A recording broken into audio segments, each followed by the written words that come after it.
We've got hot dogs on the barbecue, the official KZIO horn here. Jason Allen turning the hot dogs. He does the nighttime duties at 102.5 KZIO.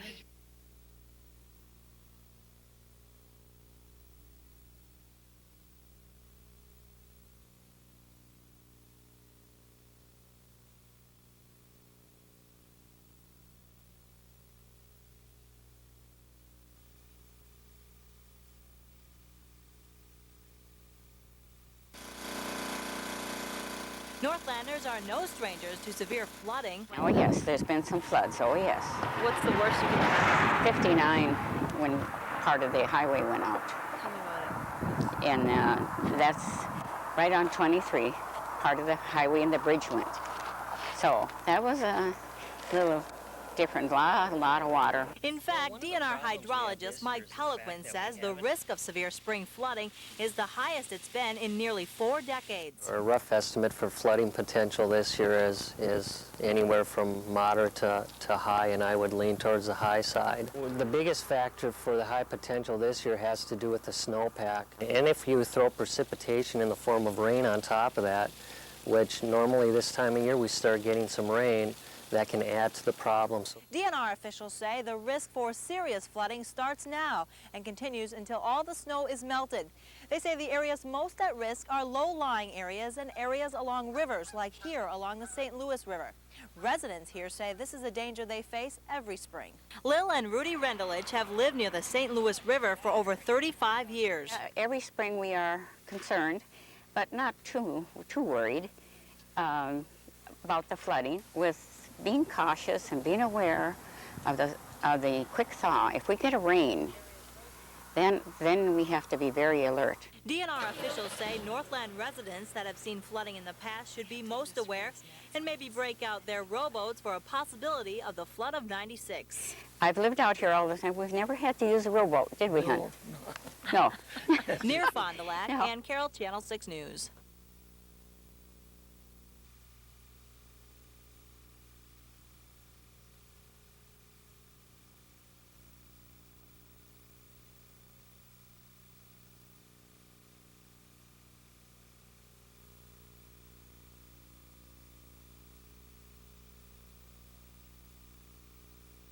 We expected it. We're not surprised by it, and we're still very confident that the support of citizens are against mall sprawl, and we'll be voting no.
The thing is, the people we had to sell, we sold on the project. And then all of a sudden the rugs really pulled out from under you. See if I can get you to say, oh, okay, see if we can get you to say something about. Yeah, we were all quite heavily hit with this at the last moment, and in fact, literally, we were walking into the mayor's office to discuss what we were going to do as far as the other $1.5 million to match the state funds when we got word of this.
Actually, the main concern this afternoon, both in chambers and out in the courtroom, was a fair determination of how much money was owed to the taxpayers and how much of that money should be paid by the senator. And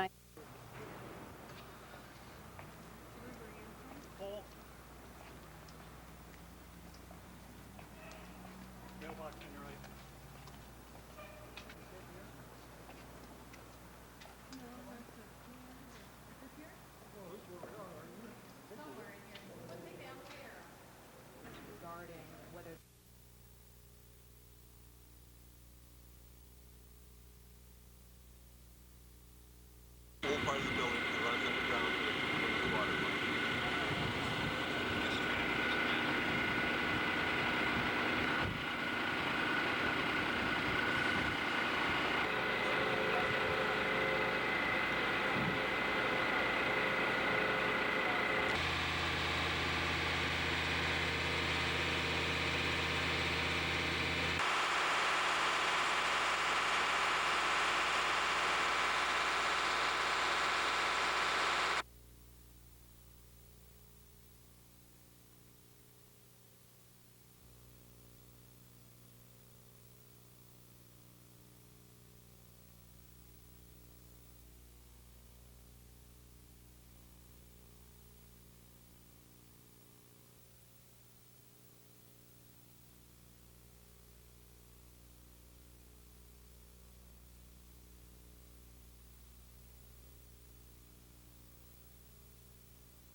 I want to hear about Mr. Jeff. Okay, thank you, Mr. Shepherd. The next speaker is Deborah Canary. AC of the Neighborhood Advisory Council. My racial problem, and no one listened. I have no idea what Steve Shepherd has with our organization on a personal basis, only that he says that our organization breeds racism and hate, and are hate mongers. Before the meeting, volunteered to sit and do. I worked with Stephen Shepherd in the past. I've known him to be honest, forthright, and outgoing. 12 or 13 people. Loyalty test before people are able to serve on that committee. When we get to a citywide level, the interests of people of color, the interests of diversity are very important.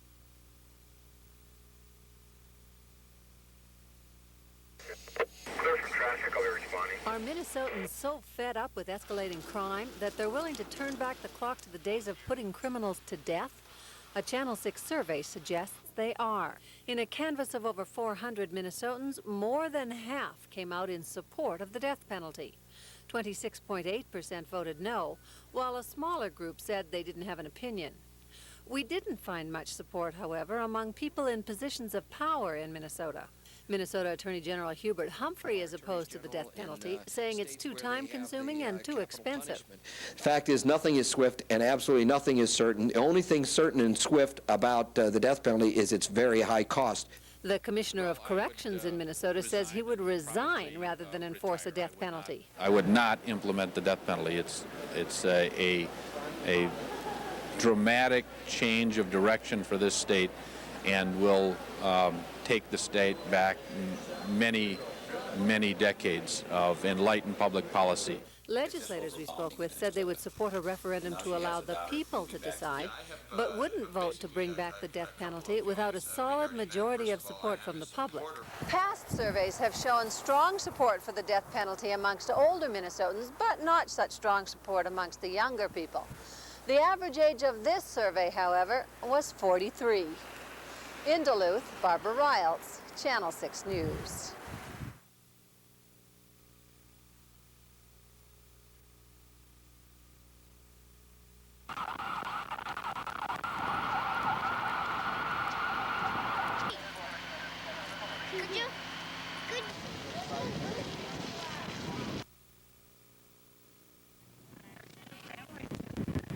We were able to salvage a few things out of the house, but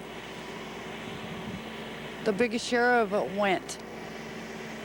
So I guess we just start all over.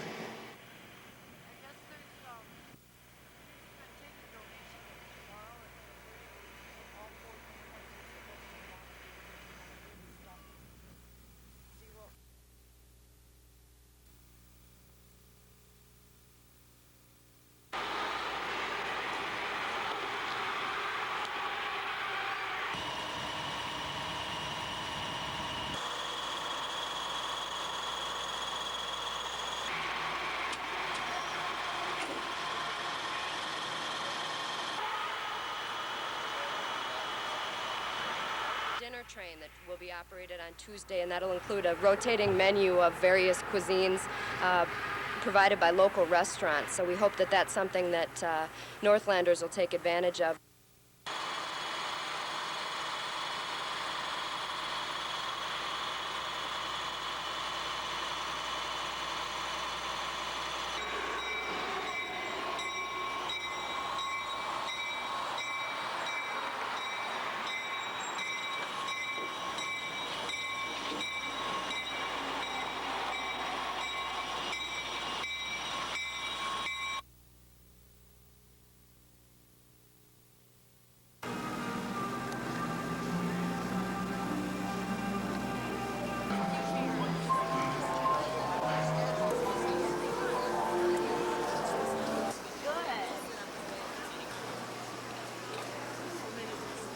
This is a very special show. We've been going for over 20 years, and up until this show, it was an exclusively senior show. As of this show, we've opened it up to all ages, and so we're offering a whole new variety of items, as well as the longtime exhibitors that have been with us for many years now. So we're expanding.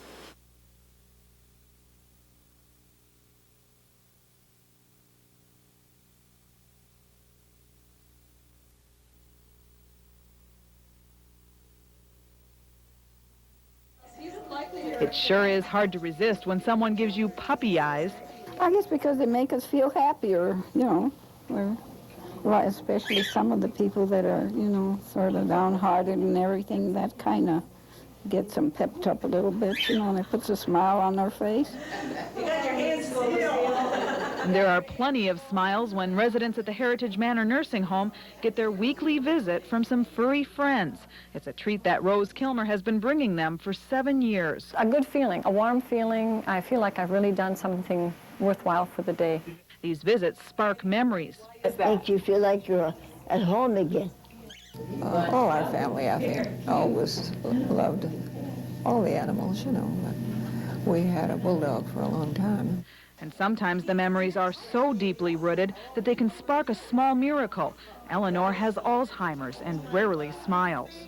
She was kind of testy when I first got here, just kind of on edge a little bit, and just as soon as they put the puppy in her lap, she just started melting it.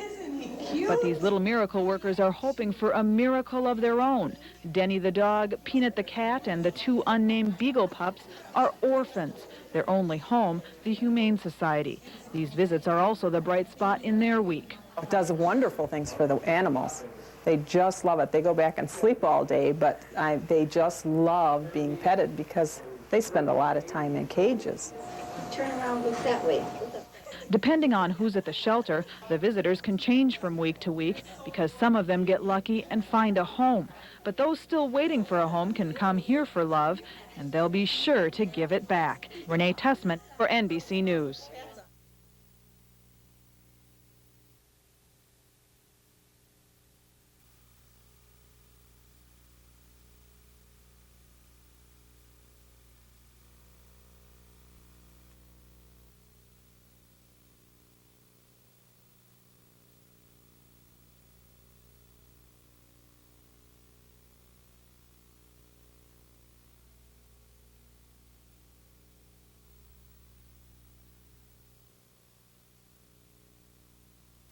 Of what Oberstar's bill increases it. So if the people are calling Vento's bill dramatic, they should remember that Oberstar's bill was going to increase it by the motor use by almost twice as much as Vento decreases it.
provided, and you will get what you deserve and need, a safer community and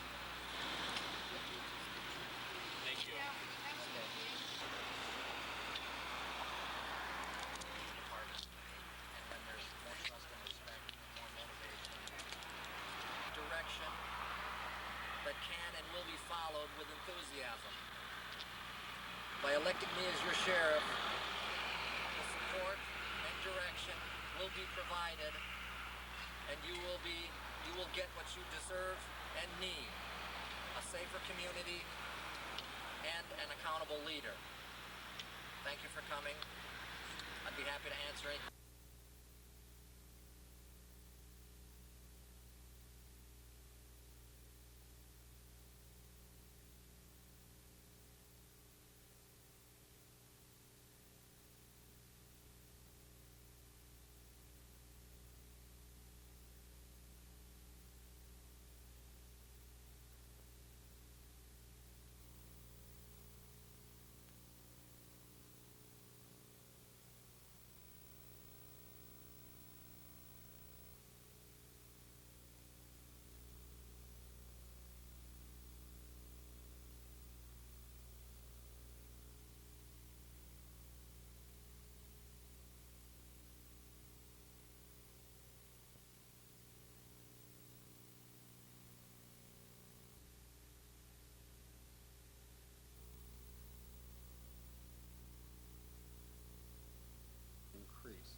This last round of reevaluations didn't take place just in the Duluth area or the Hermantown. As we're moving into a 1 month ahead of when we started last year. I just wanted to mention why put on such a burden on the taxpayers like this when our taxes are going up, the streets assessments, and our utility bills are going up. Tonight, and then also have a continuation of the public hearing next week? Is there any reason we couldn't do that? I don't see any reason to do it. Everybody can come and speak to the changes in the Well, if that's the case, then why would we In need the a public hearing resolution. at all? because we advertise.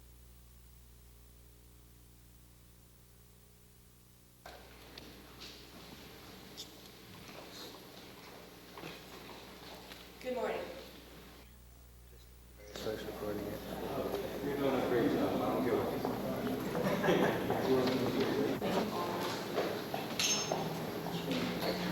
The Federal Trade Commission to require all commercial weight loss programs to give prospective customers a written statement that contains basic information about the program before they pay 1 penny.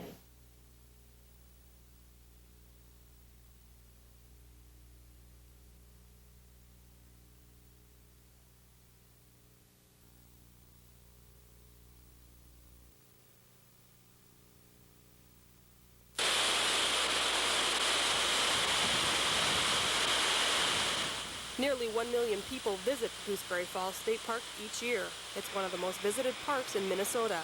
Safety is being stepped up to accommodate the popularity. A new bridge will be one of the largest construction projects. The Gooseberry Falls Bridge needs to be replaced for 2 reasons. One, it was built in the 1920s and is deteriorating. The second reason, pedestrians walk right along Highway 61 just inches from traffic. With the new bridge, it allows us to separate the pedestrians from the traffic, unlike the situation we have now. Walkways will be beneath the bridge, eliminating the need for visitors to walk along the highway. A visitor center with a 200-car parking lot will also be built. As they come here to see the falls, to see the beautiful shoreline of Lake Superior, and this center will give them the information they need to really go out and enjoy that outdoors. Paved walkways will also be constructed. We see a lot of people going to be coming in here. One of the main things will be that we can design the trails, and we will be building the trails to the upper and lower falls and have them accessible.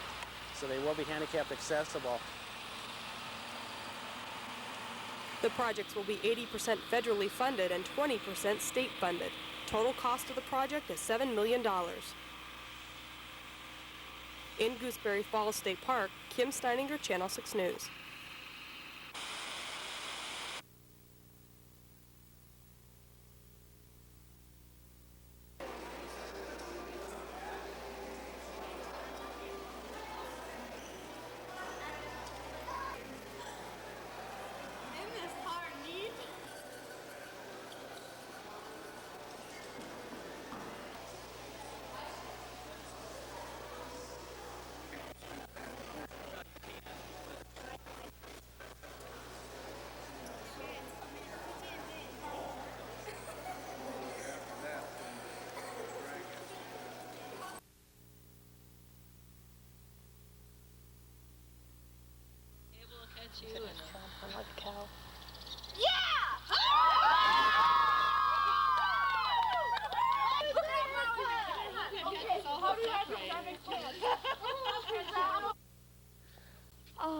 I think it helps them with their confidence, you know, because I mean, really, it's a big confidence booster if you can get up there and do it, you know. These things dangling in front of you. The colored loop is in between. Where's my colored loop? And you want the belt part in front of you. Mine fell off. Yours is backwards. You want the belt loops in front of you. But mine's green. Is that gonna fit me? That's an extra large. I don't. Oh, mine has green tape on it. That's an extra large. I don't think you're an extra large. Does anyone think that they'll need an extra large? I probably. I got a big vacuum. Do you want this?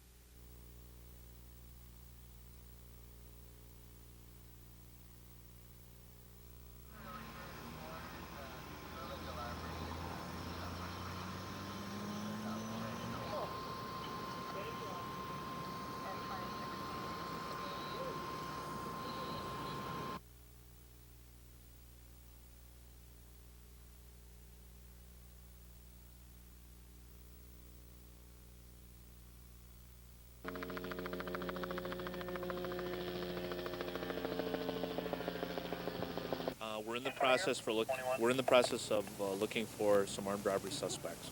We believe that we have them sealed off in a wooded area here. We're sealing off the area. The Minnesota State Patrol has a helicopter here with FLIR, forward-looking infrared, and we're in the process of searching for them right now.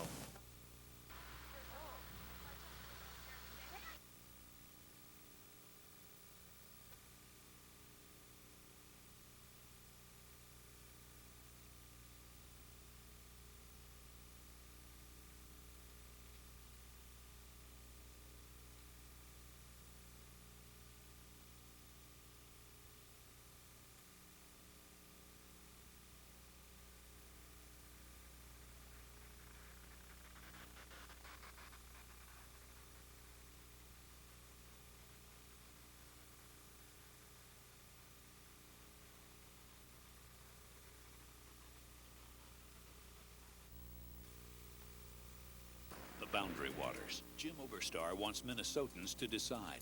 Paul Wellstone wants liberal bureaucrats from Washington to mediate the problem. Paul Wellstone won't listen to us. Bureaucrats from Washington telling us what to do. You have an ad that is basically false, and it's an example of why the politics, the people in this country are dissatisfied with politics. They're upset, and they ought to be upset with these kinds of ads.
here to help them celebrate this great achievement, and also to use it for awareness that we need to get the message out to people to have that early detection.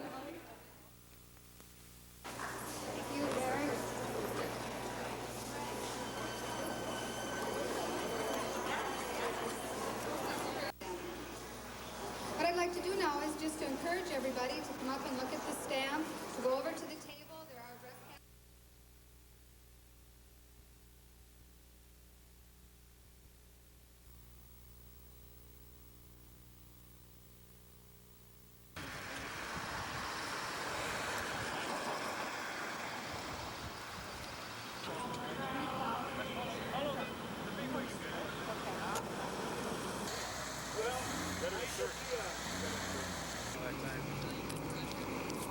And our claim is that letter carriers have some good ideas about how to make automation work in the Postal Service, and our voice is not being heard.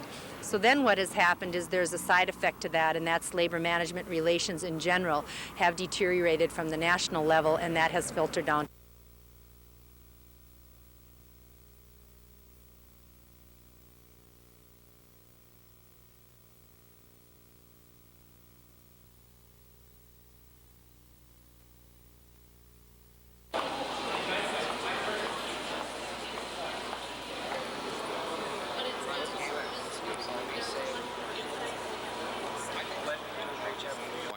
Place, a very green space.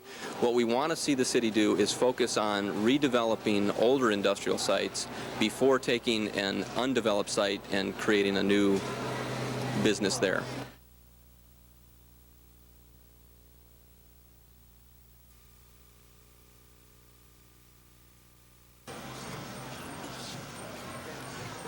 Oh, look at that good spaghetti. Yep. He's becoming a master server.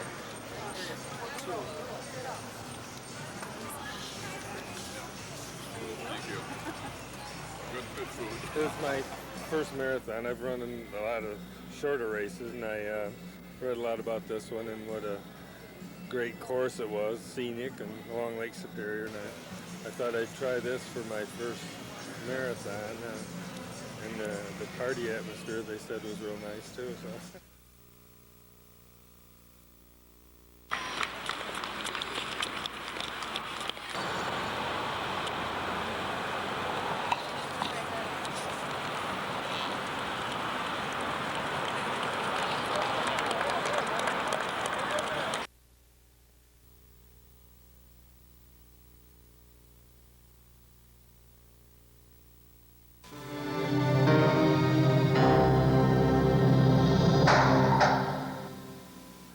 Sometime over the first weekend in June, an expensive desktop projector was stolen from the government service building in Duluth.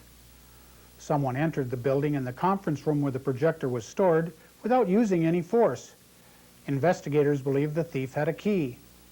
The unit was a Proxima desktop projector valued at almost $8,000. It was set up in a conference room for everyday use. It was about the size of a small suitcase, so it was easily portable. The thief simply picked it up and carried it out of the building. The projector is unique, and very few people have a use for it. Do you know who stole it or where it is now? You could receive up to $1,000 in cash. We'll issue you a Crime Stopper number and set up a callback time so you never have to give us your name. Our numbers are 1-800-974-TIPS or 723-ENOUGH. That's 723-3683.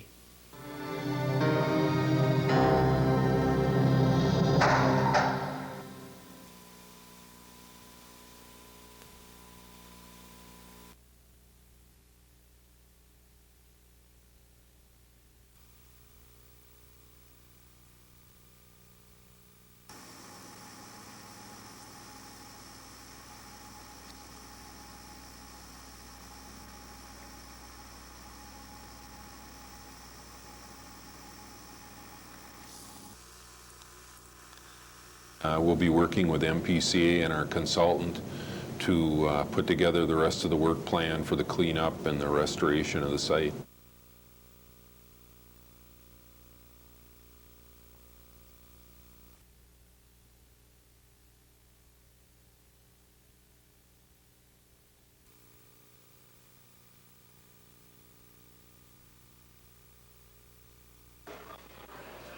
See, that's the neat thing about our community. We're close.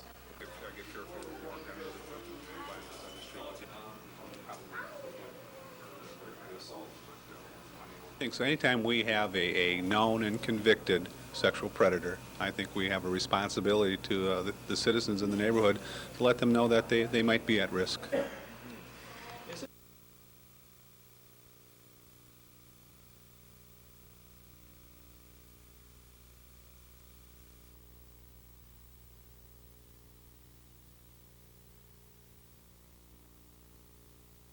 Nearly 43 million Americans have hypertension, commonly referred to as high blood pressure, making it an important reason why American adults need to see their doctors. Because there are rarely any symptoms, hypertension has been called the silent killer. While it may be silent, it is a major public health problem. As a leading risk factor for stroke, heart attack, and kidney failure, hypertension and its complications cause nearly 1 million deaths in the United States each year and cost our healthcare system billions of dollars. Despite these alarming statistics, high blood pressure can be controlled. Mounting evidence suggests that exercise and diet in conjunction with the appropriate medication may offer the best option for millions of patients. Aerobic exercise can substantially reduce blood pressure and is frequently recommended in combination with drug therapy. For patients with hypertension who are going to exercise, long-acting calcium channel blockers can be an excellent choice. Norvasc, which is also called amlodipine benzoate, does not slow heart rate, affect the heart's pumping action, or interfere with lung function. Although this can be an excellent option, there may be side effects which include headache or edema. The optimal exercise for people with high blood pressure is moderate intensity aerobic training. Prescription for hypertension is aerobic exercise, which can be low intensity exercises such as walking or cycling, or more intensive ones like jogging. The exercise should be done 30 to 60 minutes at a time, 3 to 5 days a week. Of course, you should always consult your physician for an individualized treatment program that's right for you. Here's to your health. Michelle Lee, Channel 6 News.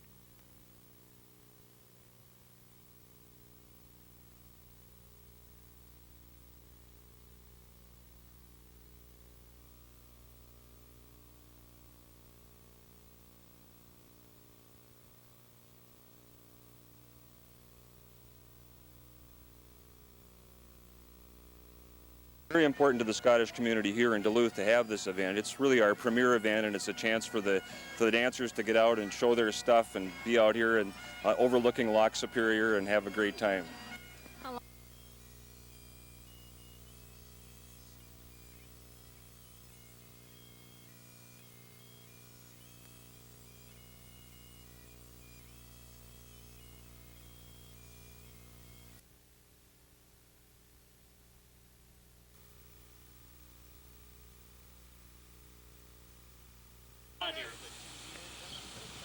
Ready?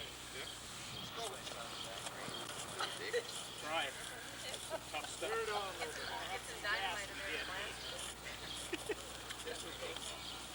enough. Keep this up for a couple of minutes.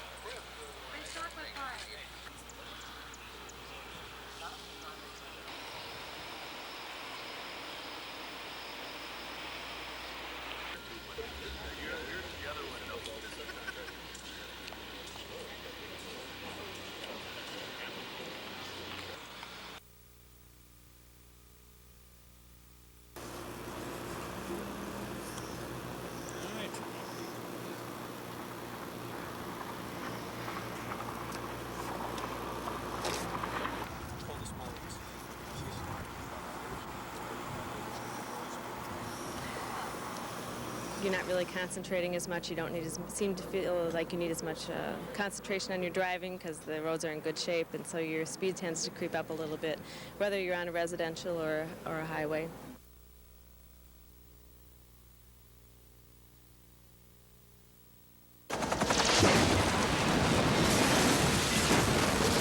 The summer blockbuster Independence Day is loaded with high-tech special effects. A film that shows how some of these images were made, called Special Effects, will open in OmniMax theaters in Philadelphia, Chicago, Los Angeles, and Duluth.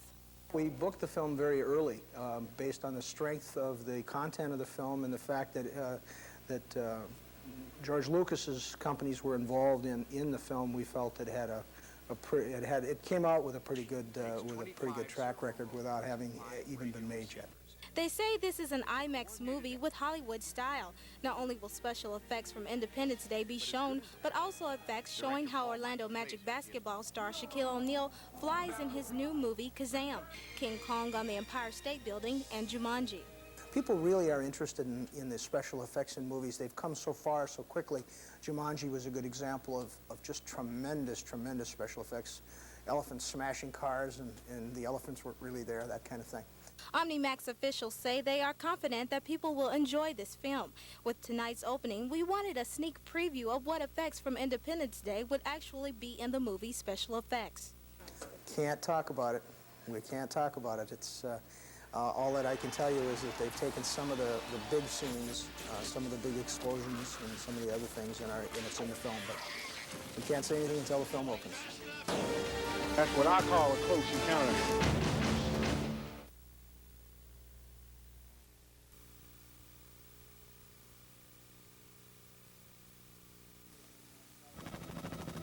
From the air, it's a quiet spring day on the river.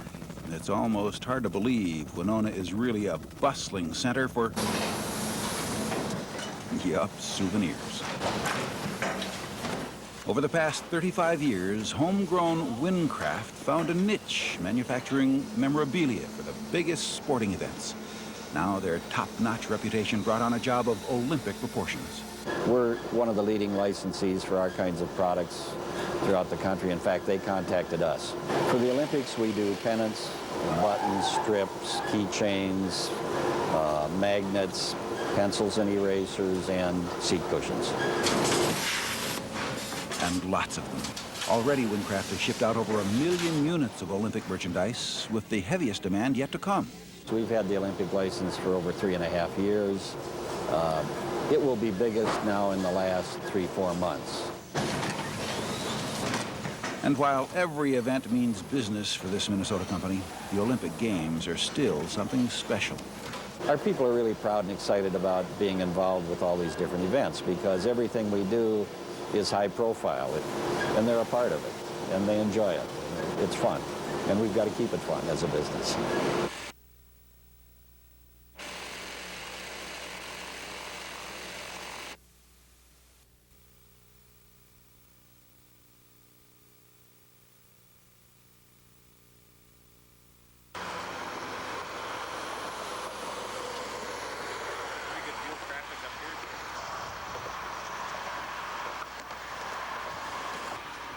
Oh, this is even better when I was walking away.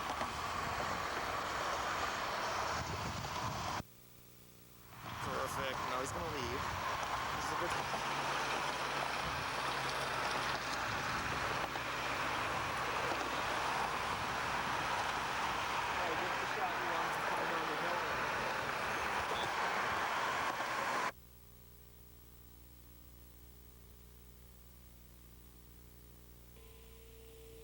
What happened to Delta Flight 1288 is now clear. A 100-pound chunk of the engine broke free, sending chunks of hot metal into the passenger cabin and as far as a quarter-mile away. 2 people were killed, 7 injured. Why did it happen? That's the question that has investigators mystified. One possible clue. Investigators are now confirming what NBC reported exclusively. The engine had been removed from another Delta plane back in December for repairs of a leaky oil seal. The engine actually was removed from another airplane in November. It was work was done on it during December, and it was reinstalled on this aircraft in January. And the area of failure was a part of that work, and we will certainly be looking at that. Flight 1288 was headed from Pensacola to Atlanta, but it never left the runway. Anita Saxton and her 12-year-old son Nolan were killed. Nolan's brother, Derek, suffered a burned shoulder, and their sister Spencer had a facial cut and a broken leg. Derek and Spencer were released from Pensacola's Sacred Heart Hospital. Understandably, neither Derek nor Spencer want to fly again right away, and so we are driving back to Michigan and hope to leave later on today. The family at home are planning a double funeral for Thursday this week. The Saxtons were seated in row 37. Passengers in nearby rows, shown here evacuating the plane, say they escaped the flying metal by inches. Jim Hanchett, NBC News, Atlanta.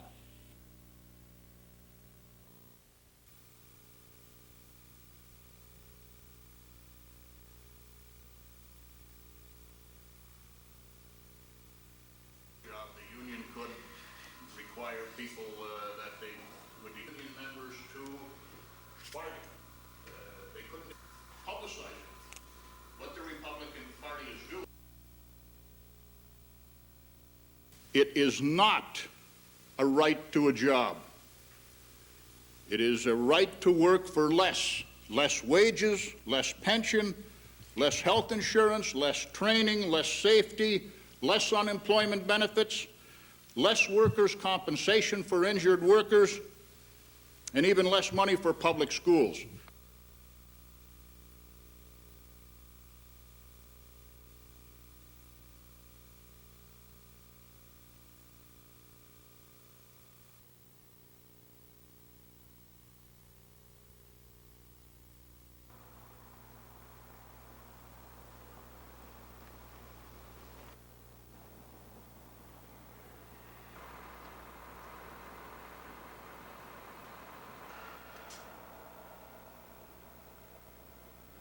Everybody!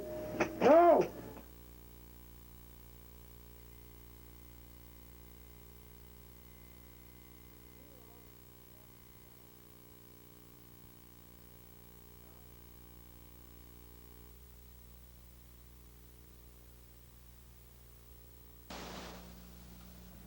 The Boundary Waters Canoe Area, over 1.3 million acres of pristine wilderness, the most popular place in America's wilderness system. It's one of my favorite places on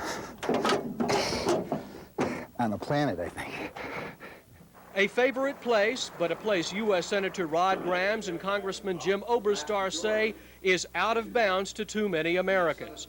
They've introduced legislation allowing cars and trucks to haul people, canoes, gear, motorboats between 3 of the BWCA's lakes. Portage is now restricted to feet and muscle after preservationists sued.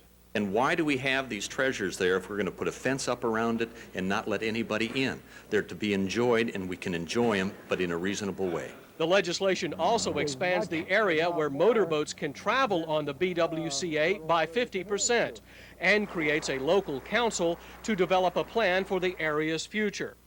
This is local input, not local control. At a hearing today before a Senate subcommittee, Minnesota Democrats and environmental groups called the Grams bill terrible. We believe that there should be one small corner, about 2% of the surface area of Minnesota, where an area is set aside and preserved for our families and for our future. And wrapped up in all of this politics, Threshold says Grams isn't interested in the BWCA at all. Instead, he wants to rally Republican support against liberal Democrat Paul Wellstone, no friend to developers, who is running for re-election. This is by no means trying to put the senator in a hot box. This is a decision he's going to have to make. I'll grant you that. But this is not the intent of it, and it's been a bipartisan effort. Powerful Senate Democrats say there's little chance the Grams bill will make it to the Senate this year. So Minnesotans may have to resolve their differences at home. Bob Beard for Channel 6 News, Washington.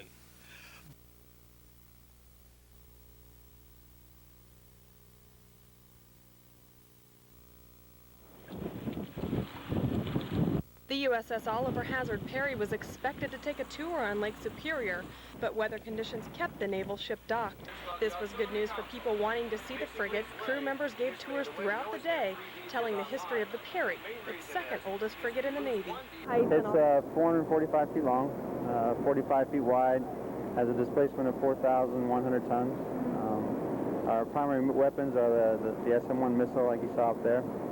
25 nautical mile range, our 76mm gun, and our close-in weapon system in the back.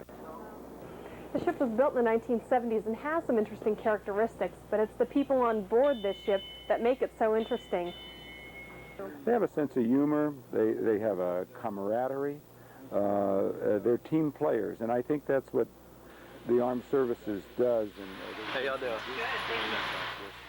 The Perry has 150 crew members, including sonar operator Michael Estelle. He's been a crew member for 4.5 years and says it's the traveling he loves.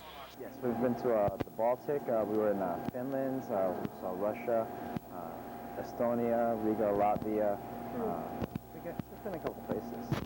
This control right here is usually transferred to the bridge. Jordan King is the chief petty officer in charge of the central control station. This area starts and stops the main engines. The crew members say they've had a good time in Duluth and say they've been received very well. Oh, it's been the best. Definitely by far the best. We had a good time. It's amazing how welcome we are. We didn't expect quite this warm of a welcome. In Duluth, Kim Steininger, Channel 6 News.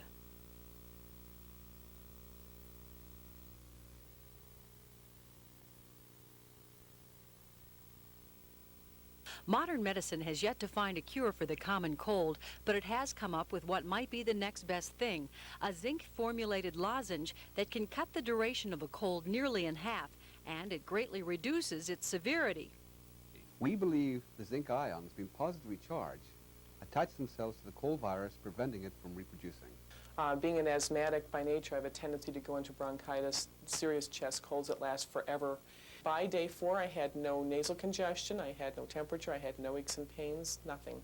My cold symptoms were greatly alleviated after 24 hours and completely gone within 36 hours of initiation of this study. A recent study of the lozenge by the Cleveland Clinic Foundation involved 100 cold sufferers. It showed patients who took a particular zinc lozenge formulation within 24 hours of the first signs of symptoms saw the best results. The lozenges are being produced under the brand name of Coldies, and according to the makers, are unlike the dozens of other cold relief products in one major way. Unlike existing cold remedies such as aspirin or antihistamines, which can really only make you more comfortable while the cold runs its course, ours is the only product that's been proven to ease the symptoms while cutting the length of the common cold. Stores nationwide should have the lozenges available in time for the fall-winter cold season. Here's to your health. Michelle Lee, Channel 6 News.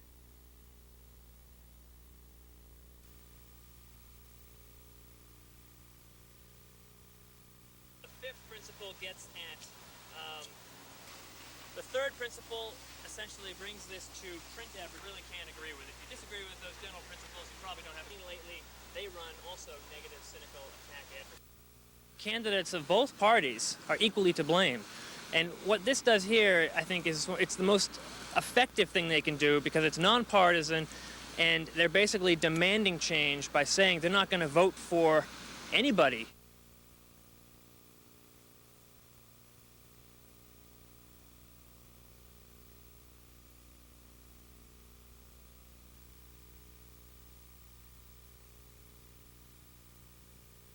Poll I take is with the steelworkers of northern Minnesota, small retail merchants, people who live in the area, who stay there even when it's 60 below zero, and they want some changes.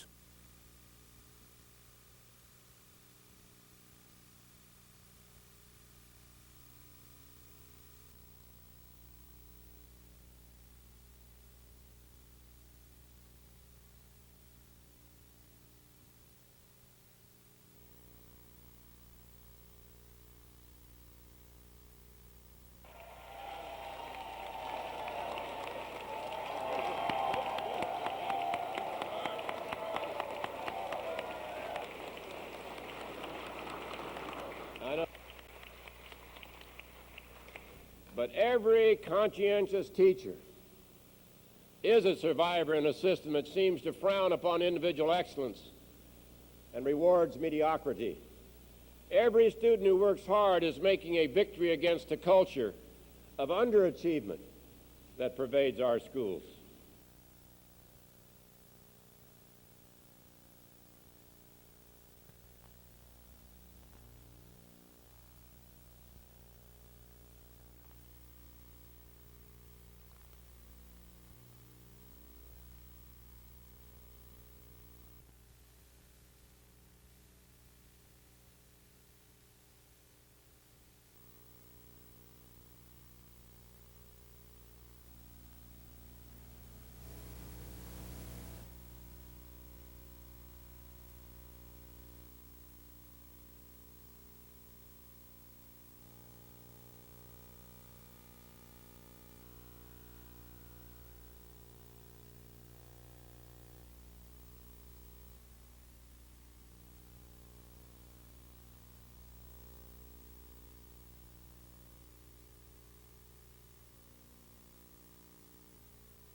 that there's a way in which they can solve their problems.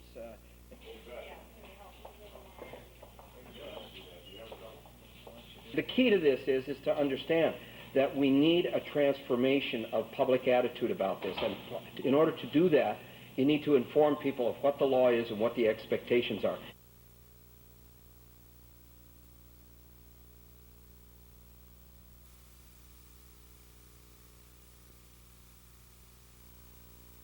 This is what started it all, a report from Minnesota's Commissioners of Education.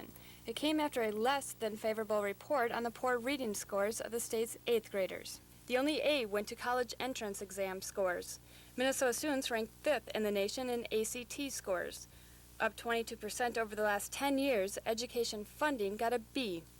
8th grade reading and math achievement got a C+, and 2 Ds were given out, the first for the length of the school year and the second for the state's dropout rate. Duluth schools fared more poorly than many statewide on basic math and reading tests for 8th graders. Schools here are quiet now, but when September comes, Superintendent Mark Miles wants to see changes. We're looking at students spending more time in school. In Duluth, Minnesota, they spend 170 days in the classroom. We think they ought to be spending something closer to 200 days in the classroom. Miles says the school day length will be changed. This year we are going to add between 15 and 30 minutes to every grade 4 through 6 students' instructional day, depending on whether they're in an elementary school or a middle school. Miles says the size of the classroom makes a difference. We are reducing class size in grades K2. We think that that's critical. Research says that if kids that are language deprived don't catch up. In Duluth, Molly Boyum, Channel 6 News.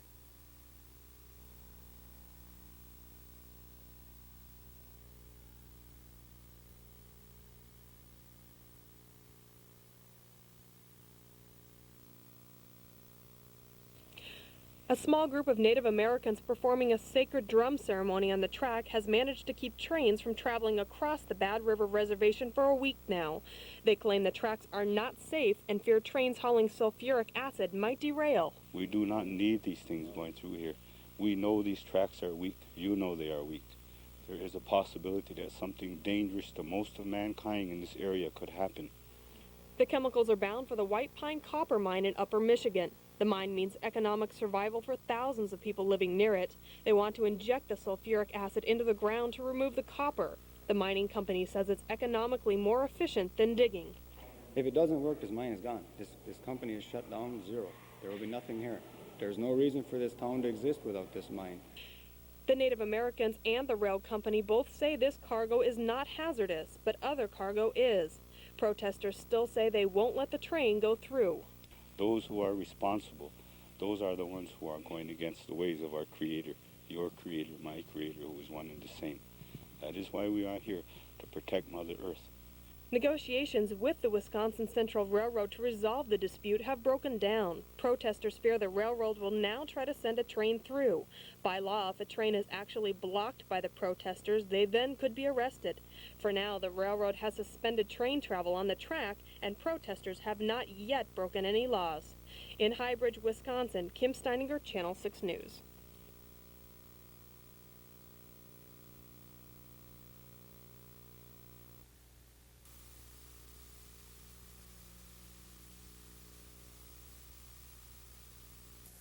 When it comes to severe weather, the Northland often sits on the sidelines as points south get pounded. The key ingredient for violent storms is heat, and as any Northlander can tell you, heat is something we tend to lack here. However, when July rolls around and our warmest temperatures of the year arrive, our storm season starts in earnest. When the National Weather Service alarm goes off, the Channel 6 Weather Center snaps into action thanks to the efforts of a large volunteer force spread across the region. The watches and warnings you see on your TV during severe weather come in part from the efforts of Northland amateur radio enthusiasts who are part of the National Weather Service's Skywarn network. I am one of the people that do take net control when we are contacted by the National Weather Service and asked to bring up a weather net. We have 10 amateur radio operators in the Duluth Superior area that we call the Emergency Response Team. And then we get together on our repeater, and one of us will call the Weather Service and ask what they need. What the Weather Service needs most often is someone to act as their eyes in the field. The Amateur Radio Club has over 700 pairs of those eyes available, and they have spotted some severe weather. Driving up I-35 through some severe weather recently, I've checked into the weather net and given a road report. We've had some heavy rain coming down, and when you have rain like that, it's good to check in and let them know where the line of thunderstorms start and when they end. I've had reports of funnel clouds that I've trafficked in, and also hail and trees uprooted, all kinds of, well, pretty much everything that can go wrong. The National Weather Service is grateful for the help these volunteer spotters give. If a Skywarn spotter calls in a funnel cloud at 8 p.m., for example, the Weather Service can verify it with a Doppler sweep and have a warning issued by 8:03. In just a few more minutes, we broadcast meteorologists can have that warning on the air. It's a team effort that is meant to save lives. And if this can help to transfer a bulletin to the public so that the public is aware that there is imminent danger and a person can seek safety, it could help to save a life, and that's basically why we work with Skywarn. If you're interested in becoming part of the Skywarn system, well, it's really quite easy. In fact, even I did it. Skywarn training consists of a seminar that teaches the characteristics of severe thunderstorms and tornadoes. That's the easy part. If you want to join the Arrowhead Radio Amateurs Network, that takes a ham license. Club President Doug Nelson has the details on Skywarn and the radio license, and you can call him for details at 218-626-2590. From the Channel 6 Weather Center, I'm meteorologist Dave Anderson.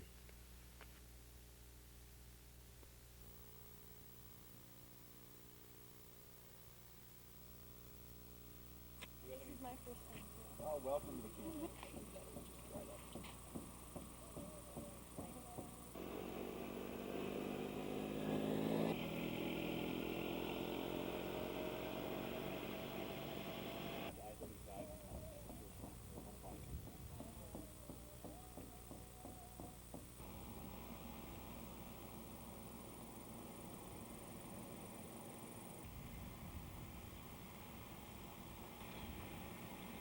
Well, this is exciting. Yeah. God, why is my nose itch up? Okay, you didn't answer me. Unbuttoned, buttoned.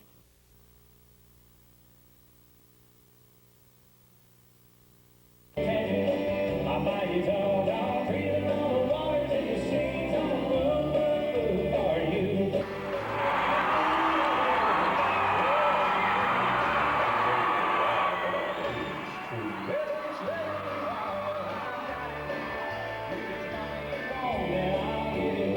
My body's all down, breathing on the waters and the seas on the moon for you.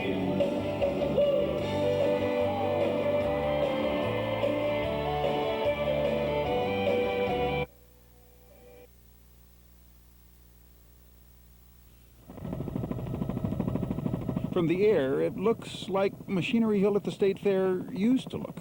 Farm equipment and tents and people. And on the ground, there's the same kind of talk. Well, with the old system, you always had a little wetter corn on the bottom. Right here, you kind of mix it up. You can do anything with this one. Otherwise, it works good. Works real good. Yeah, it works pretty good otherwise. Yeah. Folks are catching up on the state of the art. Hey, I don't have this. But Bill Rinda found that the cedar he bought just last year, the latest thing then, doesn't have a down pressure compensator, like the new one, that can be adjusted in the field without tools. He figures that could save a half hour or more. That's the same stroke cylinder and the same bolts. FarmFest owner Marlon Buss says it's only natural that equipment gets bigger and shows like his can expand to handle and demonstrate it. Last year, we had to add about 12 acres of exhibits. We have 34 new exhibit lots this year just because of expansion and demand from the companies. The price of corn and soybeans certainly helped us. Marlon Buss refers to the fact that when farmers get high prices for their grain, they tend to spend to replace equipment they nurse through the tough times, and he and his exhibitors like that.